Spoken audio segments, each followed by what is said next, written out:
നമസ്കാരം. 2025 മകം നക്ഷത്രക്കാർക്ക് പൊതുവെ അനുകൂലമായ ഒരു കാലഘട്ടമായിരിക്കും. ഉദ്യോഗാർത്ഥികൾക്ക് പുതിയ ജോലിയിൽ പ്രവേശിക്കാൻ അവസരമുണ്ടാകും. കുടുംബത്തിൽ സുഖവും സമാധാനവും അനുഭവപ്പെടും. ദീർഘയാത്രകൾക്ക് അവസരമുണ്ടാകും. പൂർവിക സ്വത്ത് അനുഭവത്തിൽ വരും. ദീർഘകാലമായി നിലനിന്നിരുന്ന തർക്കങ്ങൾ പലതും അവസാനിക്കും. ഗൃഹനിർമ്മാണം പൂർത്തിയാക്കാൻ ആകും. സന്താനങ്ങൾക്ക് വേണ്ടി കൂടുതൽ പണവും സമയവും ചെലവഴിക്കാൻ തയ്യാറാകും. സന്താനങ്ങളെ ആഗ്രഹിക്കുന്നവർക്ക് അതിന് അവസരമുണ്ടാകും.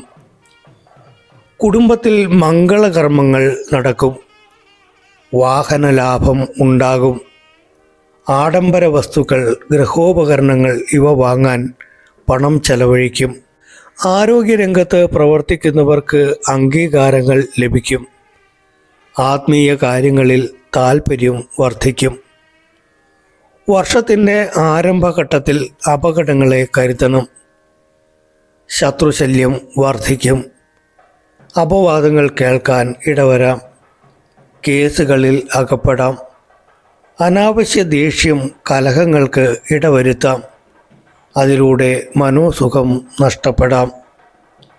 കൃത്യമായ പ്രവർത്തന പദ്ധതി തയ്യാറാക്കി ആത്മവിശ്വാസത്തോടെ പ്രവർത്തിച്ച് വിജയിക്കാനുള്ള സാഹചര്യങ്ങൾ മകം നക്ഷത്രക്കാർക്ക് ഈ കാലഘട്ടത്തിൽ ഒരുങ്ങി വരും. വർഷത്തിൻ്റെ പകുതിയോടെ ലക്ഷ്യം വച്ച പദ്ധതികൾ കൃത്യനിഷ്ഠയോടെ പൂർത്തിയാക്കാൻ കഴിയും. ആരോഗ്യനില തൃപ്തികരമാവും. സാമ്പത്തിക ബാധ്യതകൾ സമയബന്ധിതമായി പരിഹരിക്കാനാകും. കർമ്മരംഗത്ത് ഉയർച്ചയും ജനസമ്മതിയും ഉണ്ടാകും.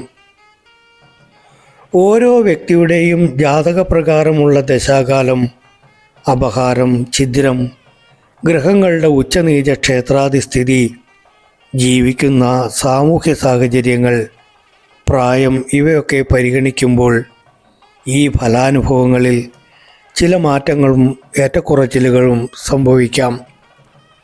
മകം നക്ഷത്രത്തിൽ ജനിച്ചവരുടെ നക്ഷത്രാധിപൻ കേതുവാണ്. ജന്മരാശിയുടെ അധിപൻ സൂര്യനും. നക്ഷത്രദേവത പിതൃക്കളാണ്. മകം നക്ഷത്രക്കാർ ഈ കാലയളവിൽ വിഘ്നനിവാരണനായ ഗണപതിയെ ഭജിക്കുന്നത് ഗുണം ചെയ്യും.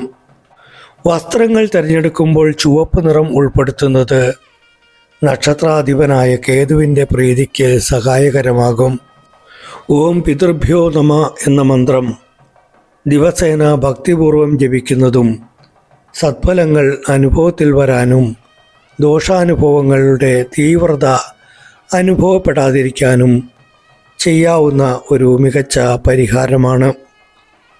ഈ വീഡിയോ ഇഷ്ടമായാൽ ലൈക്ക് ചെയ്യാനും നിങ്ങളുടെ അഭിപ്രായങ്ങൾ കമൻറ്റ് ചെയ്യാനും മറക്കരുത്. കൂടാതെ ഈ ചാനലൊന്ന് സബ്സ്ക്രൈബ് ചെയ്യുന്ന കാര്യം കൂടി പരിഗണിക്കുക. മറ്റൊരു വിഷയവുമായി വീണ്ടും കാണുന്നതുവരെ നന്ദി, നമസ്കാരം.